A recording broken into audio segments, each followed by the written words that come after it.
Hi students, in this video we are going to discuss 2.4 the fall of Troy part 2 standard 9. Okay, so before that I request you to like, share and subscribe my channel and get the notification of new videos. So before that I would like to say the first part of this lesson is already we have learned. You will get the link of that video in the comment box. Okay, so let's start the second part of the fall of Troy.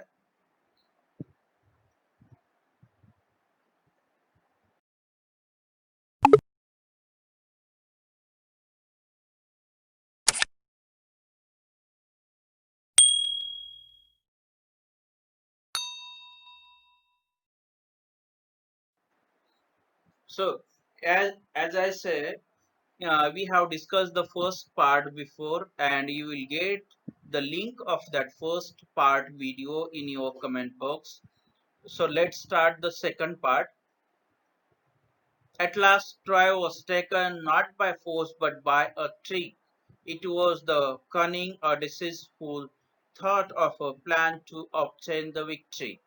तो देखो क्या हुआ कि अब ये जो ओडिसिस है, जो ग्रीक ग्रीक का फाइटर है, ब्रेव फाइटर है, तो उसे उसने ये सोच लिया कि उसके दिमाग में एक स्ट्रीक आ गई कि अगर हम किसी भी तरह से हमें क्या करना है, ट्रॉय पे विन करना है, तो उसके लिए क्या करना है, फोर्स से हो या ट्रिक से हो, कुछ किसी भी तरह से अगर ताकत से लड़ेंगे तो शायद हम ट्रॉय पे विन नहीं हो सकते। उसके लिए उन्होंने क्या किया, अलग अलग ट्रिक बनाना शुरू किया। उसके बारे में वो बहुत कनिंग था।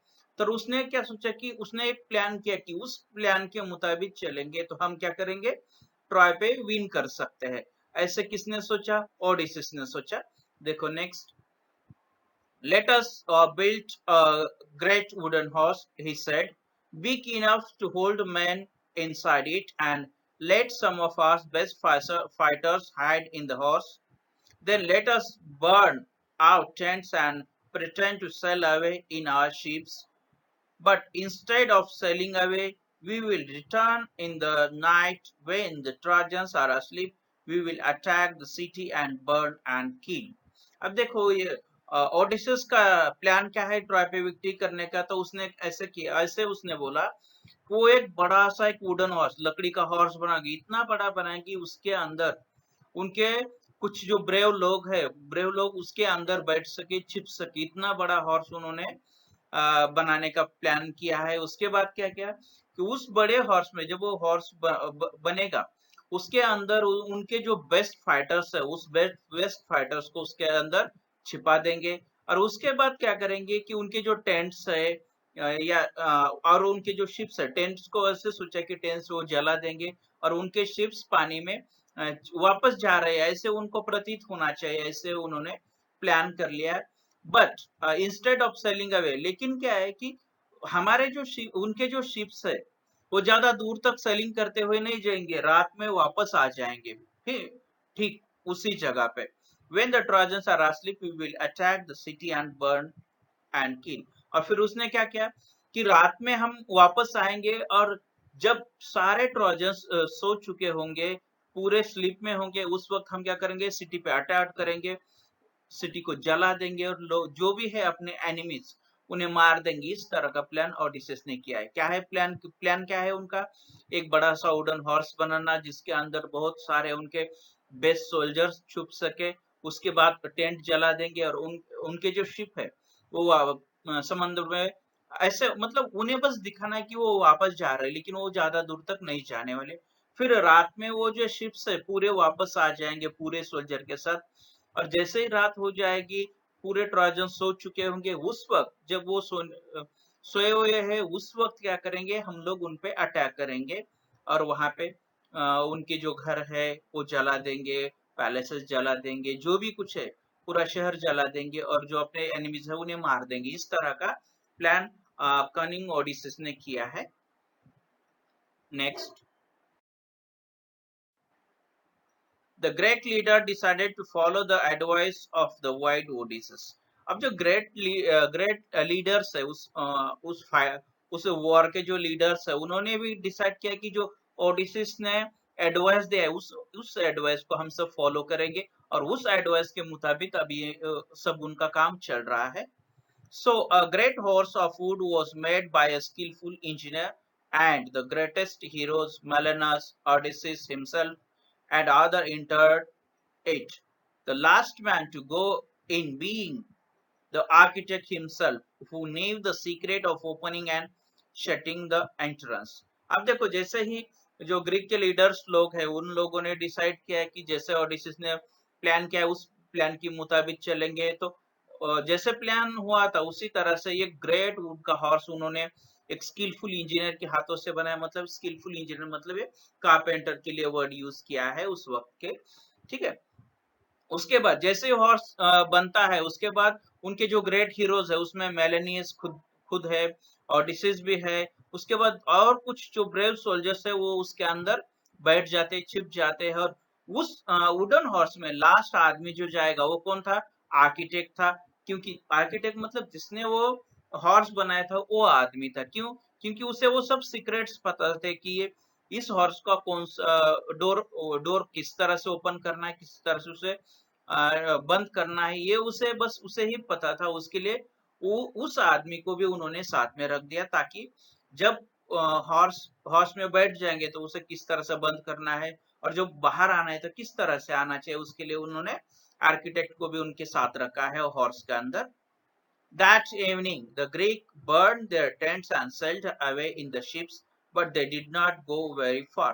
और वो क्या हुआ उसी शाम शाम में जो ग्रीक सोल्जर्स है उन्होंने अपने टेंट्स जला दिए और अपनी जो शिप्स है वो पानी में समंदर में सेल कर दिए पानी में. वो ऐसे ऐसे लग रहा था कि अभी वो वापस जा रहे हैं, लेकिन वो बहुत दूर तक नहीं गए थे. Only one man was left behind to pursue the Trojans to drag the horse into their city. और लास्ट में देखो क्या किया था उन्होंने, उस समंदर के पास एक आदमी वहीं पे छोड़ दिया था जो कि ग्रीक से ही बिलोंग करने वाला था. उन्होंने वहीं पे छोड़ दिया था. क्यों छोड़ दिया? ताकि वो ट्रोजन लोगों को मजबूर करे कि इस घोड़े को वो ड्रैग करके लेके अपने शहर के अंदर चले जाए. मतलब ये वो उनका प्लान था. जैसे ओडिसिस ने प्लान बनाया, ये प्लान का ही पार्ट था कि वो जो पीछे आदमी एक रहेगा ग्रीक का, वो क्या करेगा इन लोगों को ऐसे कुछ बातें बोलेगा, ऐसे कुछ उनसे बातें करेगा कि मजबूरन ये ट्रोजन जो लोग हैं उस हॉर्स को लेके कहाँ जाएंगे? सिटी के अंदर चले जाएंगे. तो हमें पता है ऑलरेडी उस हॉर्स के अंदर उनके बहुत सारे सोल्जर्स ऑलरेडी है. जैसे हॉर्स जाएगा तो ऑटोमेटिकली सोल्जर्स सोल्जर्स पे ऑटोमेटिकली जाएंगे क्योंकि ट्रोजन लोगों को तो मालूम नहीं कि इसके अंदर क्या है. नेक्स्ट देखो. Next day, the Trojans woke up expecting to go out and fight as they had done for the past 10 years. अब देखो जैसे ही नेक्स्ट डे आता है मॉर्निंग होते है ट्रोजन एज यूजुअल उठ जाते हैं और वही एक्सपेक्ट करते हैं कि बाहर जाएंगे, वो बैटल फील्ड पे जाएंगे, वहां पे फाइट करेंगे जो कि पिछले 10 साल से वो करते आ रहे हैं. What delight and surprise they felt at the sight they saw on the seashore outside the walls. अब जैसे ही वहां पे वो पहुंच जाते तो उन्हें वो सरप्राइज होता है और खुशी भी होती है कि वो जो जब वो दीवार अपनी जो गेट था गेट पार करके आउटसाइड जब जाते शिशोर के पास जहां पे उनकी फाइटिंग होती थी, वो सरप्राइज होते हैं और उसके साथ डिलाइट भी होते हैं. डिलाइट मतलब हैप्पी भी होते हैं. अब क्यों हैप्पी होते हैं? क्योंकि उन्होंने कुछ तो भी वहां पे देखा था. अब क्या देखा था देखो. It seemed that the long siege was over at last. ऐसा लग रहा था कि इतने सालों से जो सीज लगा हुआ था जो पूरी तरह से कवर कर चुके थे इन्हें ग्रीक आर्मीज, अभी वो आर्मी ही दिखाई नहीं दे रही है. मतलब उन्हें ऐसे लगा कि अभी ये ग्रीक ग्रीक जो लोग हैं वो यहाँ से भाग के चले गए.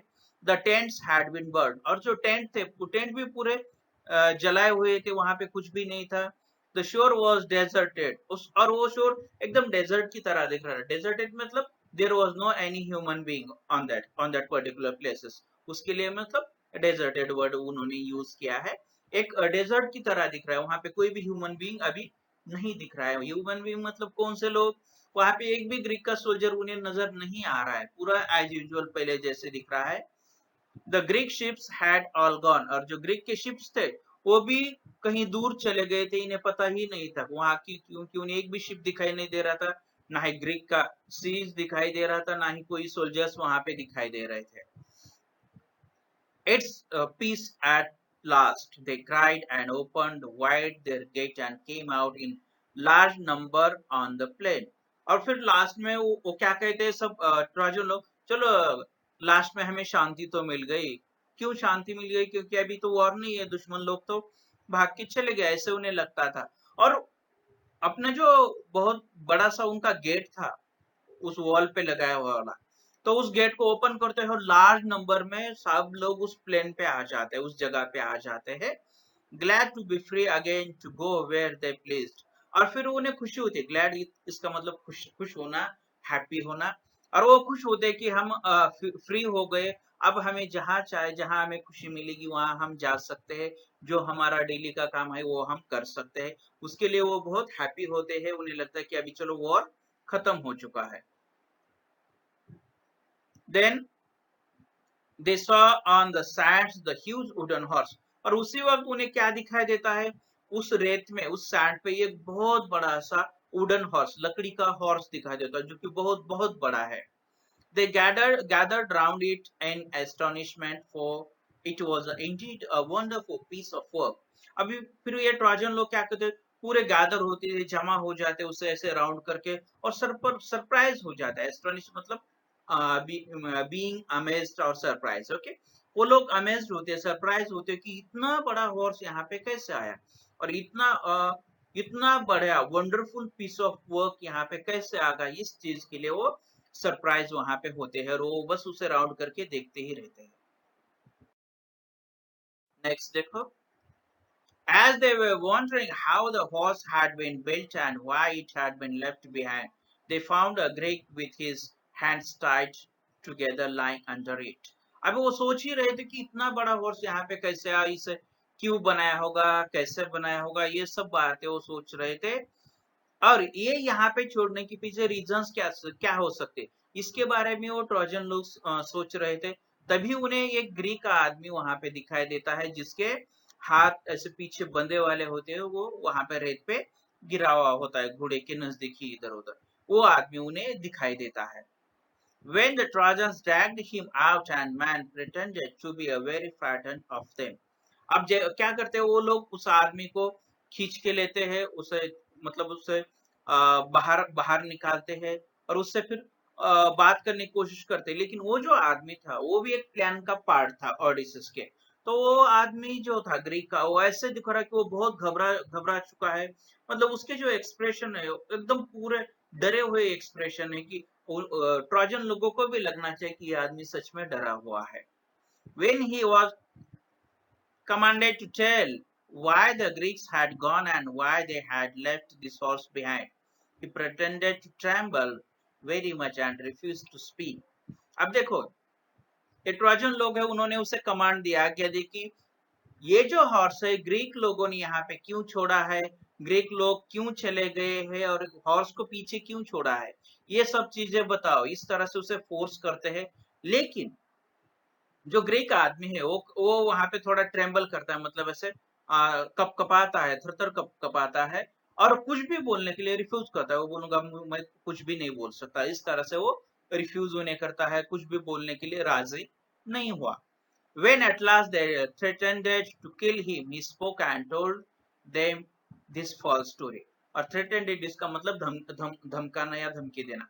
लास्ट में क्या होता है, ये ट्रोजन लोग उसे धमकी देते हैं, अगर तूने कुछ भी नहीं बोला तो हम तुझे मार देंगे।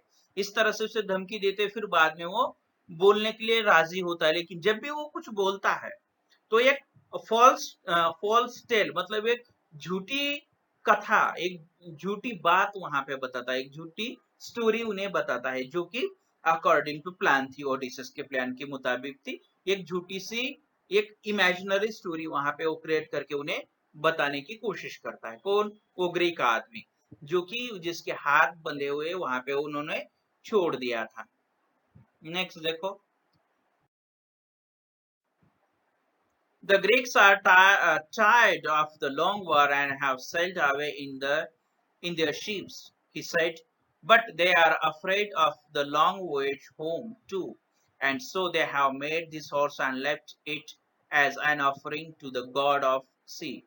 They wanted also to kill me and offer me as a sacrifice, to the sea, but I escaped and hid from them. अब फिर देखो वो जो ग्रीक आदमी था जो वहां पे छोड़ा हुआ था, वो क्या कहता है कि जो ग्रीक लोग थे इस इतने देर के इतने 10 साल की लड़ाई से बहुत थक चुके थे, उसके लिए थकने की वजह से और उन्हें वो बहुत बुरा लग रहा था, उसके लिए उन्होंने क्या किया, अपनी जो शिप्स है वो समंदर में सेल कर दिया और वो वापस चले गए, इस तरह से वो कहते हैं। और फिर उसके बाद क्या कहता है कि आ, उनका जो वोएज है, उनका जो सफर है, वोएज मतलब समंदर का सफर, तो उनका जो एक लॉन्ग सफर है, तो वो उससे बहुत डरते थे और उनके सफर में कोई मुसीबत ना आ जाए उसके लिए उन्होंने क्या किया, एक बड़ा सा हॉर्स इस ओशियन के गॉड को ऑफर किया है, मतलब दे दिया है। जैसे कि हम किसी गॉड के सामने कुछ प्रसाद की तौर पे रखते हैं ना, उसी तरह से इन्होंने क्या किया है, मतलब स्टोरी के मुताबिक कि ये ग्रीक लोगों ने ये बहुत बड़ा सा और सी गॉड को ऑफर किया है। फिर उसके बाद वो आदमी क्या कहता है, वो जो ग्रीक लोग है वो उसे भी मारना चाहते थे, ये भी स्टोरी का पार्ट है, सच में नहीं मारना चाहते थे। क्यों मारना चाहते थे? क्योंकि उन्हें लगता था कि ये एक सैक्रिफाइस है और सी का जो गॉड है, समंदर देवता है, उसे इस आदमी को मार के सैक्रिफाइस करेंगे, ऐसा उनका प्लान था। But I escaped and hide from them, और फिर बाद में वो आदमी क्या कहता है, लेकिन मैं कैसे ही वहां से भाग निकला और खुद को मैंने यहाँ पे छिपा लिया है। ठीक है, इस तरह से इमेजिनरी स्टोरी वो आदमी बताता है किन्हें, ट्रोजन लोगों को। कौन सा आदमी? ग्रीक का, जो भी रेत पे छोड़ा हुआ था। नेक्स्ट देखो, but why did the Greeks make such a huge horse? Some of the Trojans asked. अब उनके उनमें से जो कुछ ट्रोजन्स लोग थे उन्होंने उससे पूछा, लेकिन इतना बड़ा हॉर्स क्यों बनाया, इसके पीछे क्या रीजंस है? अब देखो, and the cunning Greek made this reply, और उसके बाद जो ग्रीक है वो भी कनिंग है, मतलब धूर्त है, फिर उसने उन्हें रिप्लाई किया दिया है उस क्वेश्चन का कि इतना बड़ा हॉर्स क्यों बनाया है। देखो, if they had made a smaller offering, you might have taken it into your city. Then the luck would have gone to the Trojans and not to the Greeks. That is why they made it too big to go inside your gates.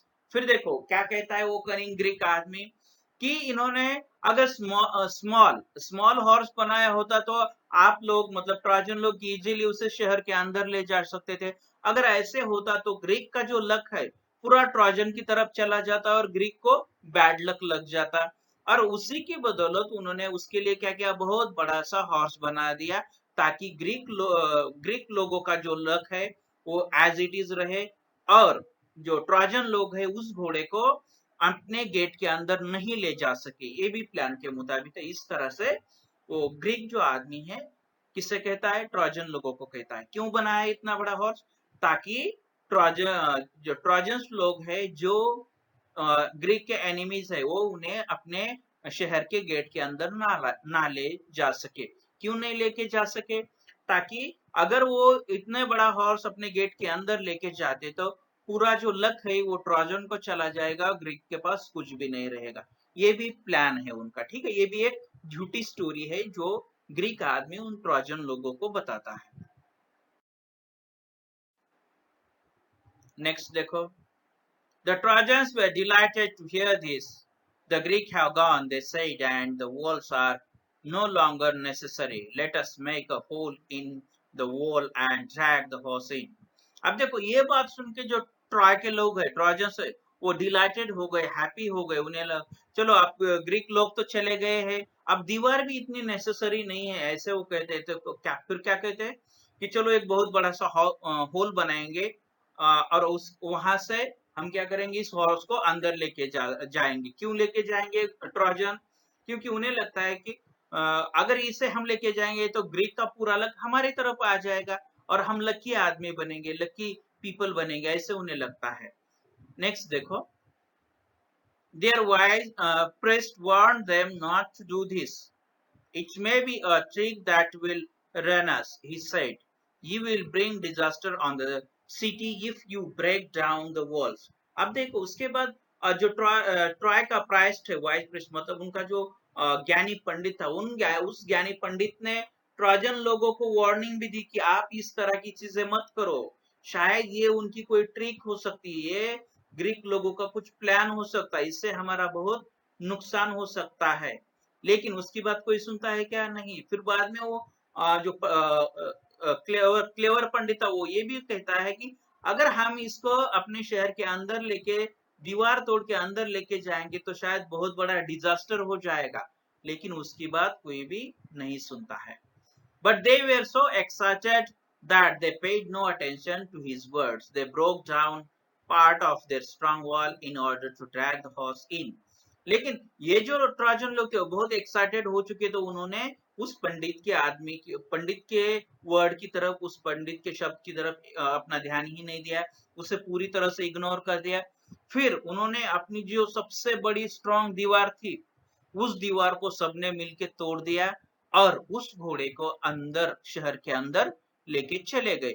अभी देखो, जो impossible काम था वो Trojan लोगों ने खुद ही possible कर दिया। दीवार ग्रीक लोगों को तोड़ना तो बहुत नामुमकिन था, इम्पॉसिबल था, लेकिन ग्रीक लोगों ने खुद ही तोड़ दी और उनका हॉर्स भी अंदर चला गया। और उन्हें थोड़े ट्रोजन लोगों को तो पता नहीं हॉर्स के अंदर कौन है, ग्रीक की ब्रेव सोल्जर्स जो जिन्होंने प्लान किया है किस तरह से अटैक करना है।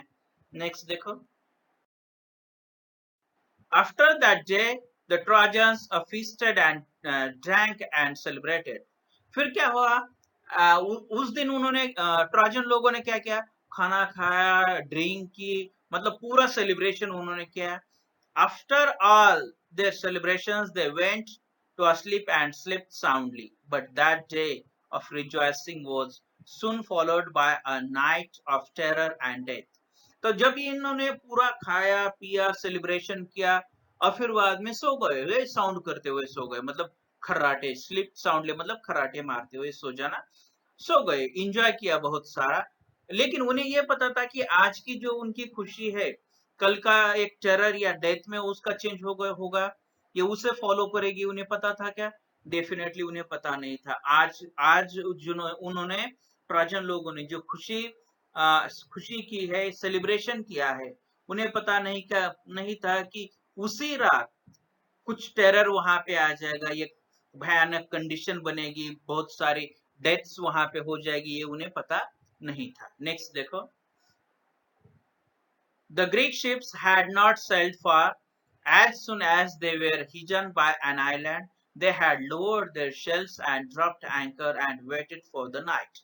अब देखो, जो ग्रीक के शिप्स थे, ग्रीक लोगों के जो जहाज थे वो ज्यादा दूर तक नहीं गए थे। वो उन्हें रास्ते में एक आइलैंड मिलता है, वहीं पे वो रुक जाते हैं, वहीं पे वो छिप जाते हैं। और जैसे ही रात होती है फिर वो वापस आने लगते हैं। उसी रात क्या करते हैं? वापस आने लगते हैं। In the darkness, the fleet sailed back, and the leading ship, which was Agamemnon's, bore a red light high on its mast. अब देखो क्या हुआ है, जैसे ही रात होती तो ये उनकी जहाजों का जो ताफा होता है, मतलब बहुत सारे नंबर ऑफ शिप्स जो होते हैं, पूरे ट्रॉय की तरफ रात में अब आने लगे हैं, पूरे लोग आने लगे हैं। और उसके जो सबसे आगे था वो एगामेमनॉन्स का शिप था। एगामेमनॉन कौन था? ये भी एक ग्रीक का किंग था और रिलेशन में जो मेलनस है ग्रीक का किंग, उसका भाई भी लगता था। उसका शिप सबसे आगे था और उसने फिर red light high on its mast, मतलब जो खंबे पे एक बहुत बड़ा शिप का खंबा होता है उस पे एक रेड लाइट का इशारा कर दिया कि वी आर कमिंग। इस तरह से उन्होंने सिग्नल भी दे दिया अपने जो कुछ बाकी सोल्जर्स थे उन लोगों को। नेक्स्ट देखो। The Greek who was watching for the return of the fleet crept to the wooden horse and gave the signal. अब फिर क्या हुआ देखो, वो जो ग्रीक आदमी था जो उन्होंने वहां पे छोड़ दिया था बीच पे, ठीक है, तो वो बस राह ही देख रहा था, वेटिंग ही कर रहा था कब हमारा ये जहाजों का फ्लीट आ जाएगा। मतलब फ्लीट का मतलब ताफा होता है, मतलब बहुत सारे जहाज। वो वेट ही कर रहा था कि कब आएंगे कब आएंगे। और जब पूरे उसे वो सिग्नल दिखता है, वो ऐसा क्रिप्ट करना मतलब रेंगते रेंगते हुए वो वुडन हॉर्स के पास जाता है और उन्हें सिग्नल दे देता है कि हमारे जो ग्रीक के शिप्स है वो वापस आ चुके हैं, हमारे सोल्जर्स वापस आ चुके हैं। देखो उसके बाद क्या होता है। The side of the horse opened, the Greeks climbed out and opened the gate.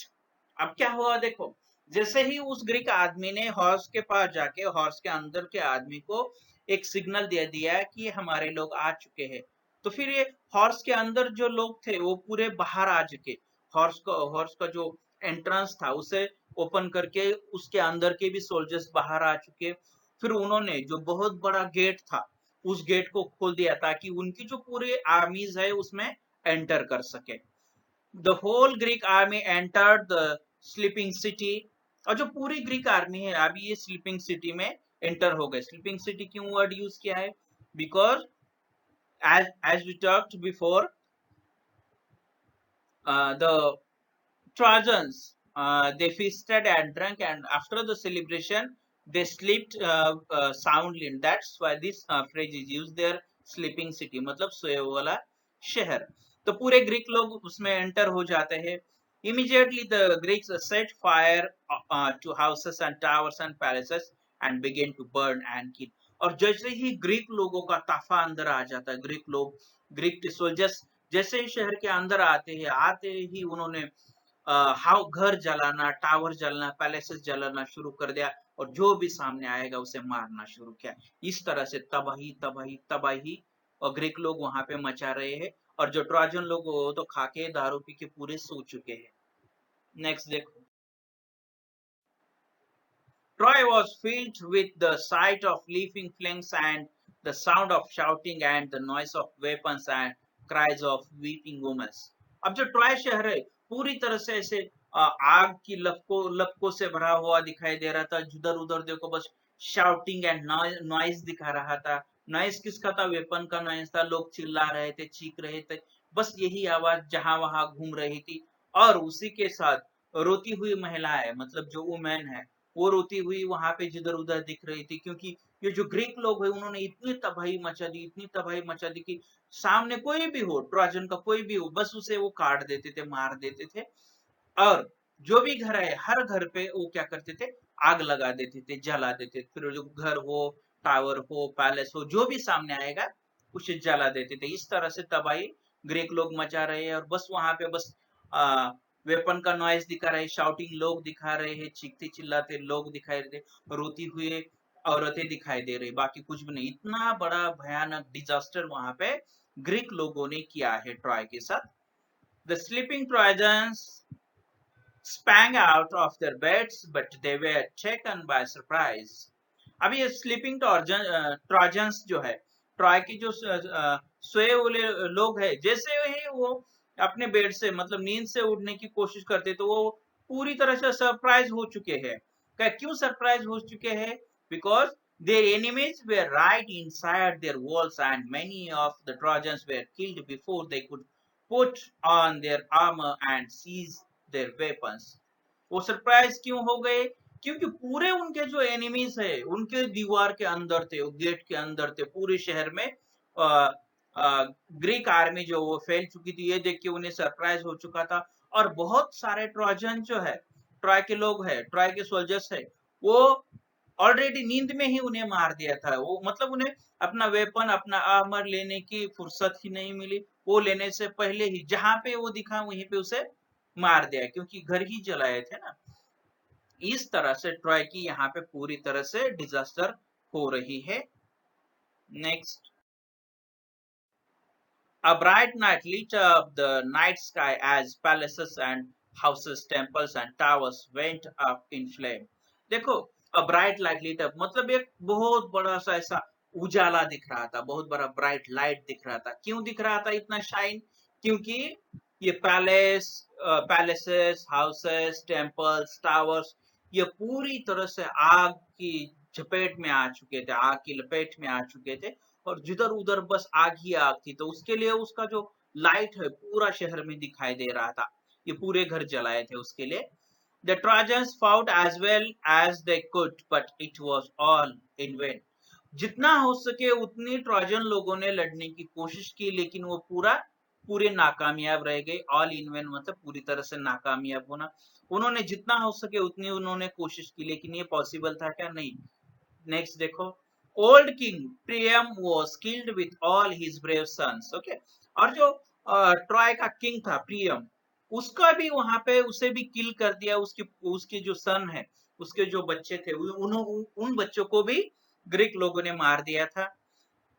Hector's wife and his old mother and sisters were carried off as slaves by the conqueror.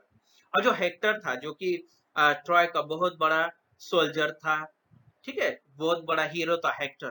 तो हेक्टर की जो पत्नी है, उसकी जो माँ है, उसकी जो सिस्टर है, इन सब लोगों को ग्रीक लोगों ने बंदी बना दिया, उन्हें गुलाम बना के रखा। Their fate was in the contrast to Helen's when King Menelaus rushed through the city. अब देखो, the fate was contrast to Helen's, okay, when King Menelaus rushed through the city. अब इसमें क्या देखेंगे, अब जो लक की फेट मतलब लक होता है, अब इसकी जब बात करेंगे ये पूरा कॉन्ट्रास्ट हो चुका था। और उसी वक्त क्या हुआ, जो किंग मेलेनस है वो पूरे शहर के अंदर ऐसे घूम रहा था इधर उधर। तो क्या हुआ, looking for her and found her in her palace. जो मेलेनस है, मेलेनस किसे ढूंढ रहा था पूरे शहर में, हेलन को ढूंढ रहा था। फिर लास्ट में उसे हेलन एक पैलेस में दिखाई देती है। और देखो जब ये आमना सामना होता है किंग मेलेनस का और हेलन का, तो क्या होता है, she hung her head in shame and sorrow as she faced her former husband. अब जब वो मेलेनस उसके सामने आता है तो उसे वो जो हेलन है उसे बहुत शर्म महसूस होती है, उसे बहुत दुख होता है, क्योंकि उसके सामने कौन है, उसका फॉर्मर हस्बैंड है, मतलब उसका पुराना, फॉर्मर मतलब पुराना, उसका पुराना हस्बैंड है मेलेनस। अब उसे बहुत शर्म आ रही है कि जो आदमी उसका पहले पति था, उस आदमी ने ये पूरा शहर जला दिया है। Her voice was choked and emotional and she could not speak. अब उसका जो गला है, चॉक्ड मीन्स गला, गला दबना जो होता है ना, मतलब कब हम बहुत इमोशंस होते हैं तो हमारे वर्ड बाहर नहीं आते, इस तरह से वो पूरी तरह से वर्डलेस हो चुकी थी, पूरी इमोशनल हो चुकी थी, और उसके मुंह से एक वर्ड भी बाहर नहीं निकल रहा था। किसके, हेलन की, क्योंकि उसके सामने उसका फॉर्मर हस्बैंड था, पुराना पति था। But Melanus forgave her and she went back with him, for it was only Aphrodite, who had returned her heart away from her home and her husband and her child.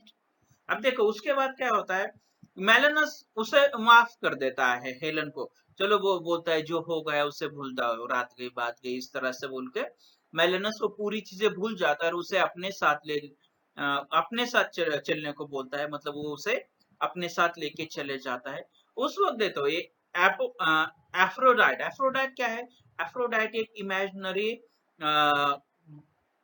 God of love उसे कहा जाता है। ये Greek mythology जो stories होती है ना, उसमें इसका रेफरेंस आता है। इसका ये क्या है, एफ्रोडाइट एक गॉड का नेम है। कौन सा गॉड, लव ऑफ गॉड, प्रेम देवता, ठीक है।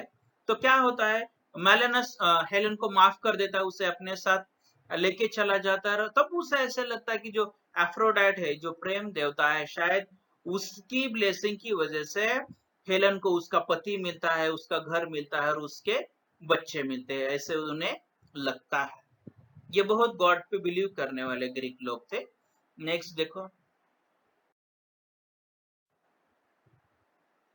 when morning came nothing was left of the proud rich city that had resisted attack for 10 years। और जैसे ही सुबह हो गई तो उस जगह पे ये जो पहले बहुत रिच सिटी था, बहुत प्राउड सिटी था, उस पे, उस शहर में एक भी ऐसी चीज नहीं रह सकी कि जिसपे वो ट्रॉय लोग क्या कर सके, प्राउड फील कर सके, एक भी चीज वहां पे नहीं रही।